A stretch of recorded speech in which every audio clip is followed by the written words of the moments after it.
common starting place for Walker family history is John Walker, an early Mormon who suffered hardship and persecution for his religious beliefs. He and his family became strong members of the Church of Jesus Christ of Latter-day Saints and associated with the prophet Joseph Smith. We focus on John Walker because he is one of the earliest Walkers of whom we have some information. But to tell his story properly, we must begin 164 years before his birth with his fourth great-grandfather, Robert Walker. The year is 1630. There is a group of Puritans leaving England to get away from the Church of England. Robert Walker and his wife Sarah left their home in Manchester, England for a new life in the New World. They sailed with the Winthrop fleet in 1630 and became a part of the newly formed Massachusetts Bay Colony. Robert and Sarah were some of the very first settlers of what would become America's most important city, Boston. The Winthrop fleet was a group of 11 ships that sailed from England to New England in the summer of 1630. The leader of the Winthrop fleet, obviously, was John Winthrop, who became the governor of the Massachusetts Bay Colony once they arrived in Massachusetts. Winthrop and people who believed the same way that he did, people who were Puritan leaning, decided that really the best thing for them to do would be to leave England, not necessarily permanently, go to the New World and set up what they considered would be an ideal, godly community. Robert lived out his life in the thriving Boston in Massachusetts Bay Colony.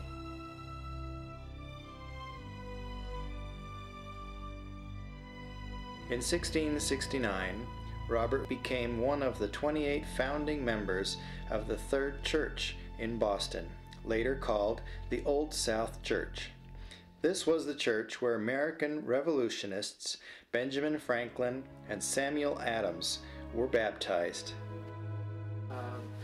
He tended cattle on the Boston Commons, and it's my understanding his home was on the the southwest corner of the Commons. Passed away there, and that's kind of all I know about Robert Walker. There are bits and pieces of some of his descendants, a birth certificate here, a military pension there, quite a bit of information about the Reverend Zechariah Walker. One of the interesting things I found about him was that he actually attended Harvard University, I think for 2 or 3 years, and became, got his credentials to be a minister from there. Walker left Harvard without graduating to preach in Jamaica, Long Island. After serving there for 5 years, he was hired to be the minister for the congregation in Stratford, a small town on the southern coast of Connecticut. There was already a church in Stratford, which was served by the minister Israel Chauncey. The congregation that hired Zechariah had broken off from Chauncey's congregation. After hiring Walker, they had a minister, but they didn't have anywhere to meet. The church members felt they had just as much right to the church that was being used by Chauncey because they had helped build it. Chauncey agreed to sharing the meeting house with Walker's congregation, and the two reverends each lived on half of the parsonage lot. After a couple of years, disagreements caused Walker and his followers to leave Stratford and settle a new city, which they called Woodbury. There's a smattering of historical documents that we have in our possession that pretty much prove the descendancy down to John Walker, and then things get pretty clear from there. For several generations, there is very little recorded information about the family, except that they continued living in Stratford until about 1780, when a branch of the family moved to Peacham, Vermont, where John Walker was born in 1794. By the time he was 38, he and his wife Lydia had 7 children, and their lives were about to change. The story is told about how Lydia Walker spent much of the 2 years that they were separated while he was working out of town shortly after his conversion, studying the Book of Mormon, studying the Bible, and the expected result was that she, instead of disproving the religion, ended up becoming converted herself. And then from there ended up migrating in a very untimely fashion to, I think their destination was far west Missouri. And fortunately they arrived very shortly after the extermination order was issued. The rumor is unconfirmed, Major, but I have heard those Mormons are raising an army against us. Take this to General Clark at Far West. He is to proceed with all possible speed. The Mormons must be treated as enemies. They must be driven from the state.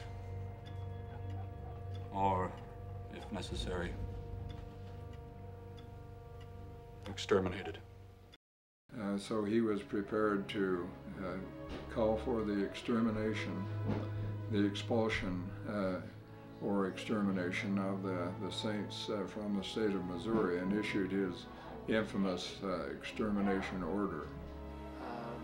Were met by armed guards, or a mob, that confiscated all their weapons and told them to turn around and leave the state. They instead, John Walker made his way over to Haun's Mill and happened to arrive there just at the very time that the Haun's Mill massacre occurred. There were some 240 people who were involved, and on October 30th of 1838, they went down to Haun's Mill, and there they rode in a line toward the camp, and they were seen by Captain David Evans, who was the captain for defense for Haun's Mill. And he ran out and shouted, "Peace, peace." But they called in turn and told those who were to be non-combatants or wished to save their lives to go into the blacksmith shop. And many of the men, Mormon men and boys, went into the blacksmith shop, and this was done treacherously, because the mob then came and surrounded the cabin, and there were open windows, some windows, and a door, and the chinking allowed them to fire between the logs, and they fired in and killed virtually everyone inside. But there were 17 men and boys who were killed, and there were 15 who were wounded. Among the injured at Haun's Mill was John Walker. His son, William Holmes, wrote about his father's brush with death. My father and one of the brethren started for Haun's Mill to learn the conditions of matters there. While they were there, the mob came suddenly upon them and massacred men, women, and children, 18 in number. My father was wounded. He managed to hide under some slabs that projected over the bank of the creek near the mill.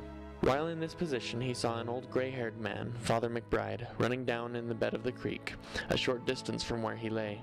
One of the mob overtook the old man and cut him to pieces with a corn cutter, and split his hands down when he raised them for mercy. Some of the party that had escaped and were fleeing for their lives came to our camp and reported the number of those that were killed at the mill, and that the mob would soon be there to kill everyone that they could find.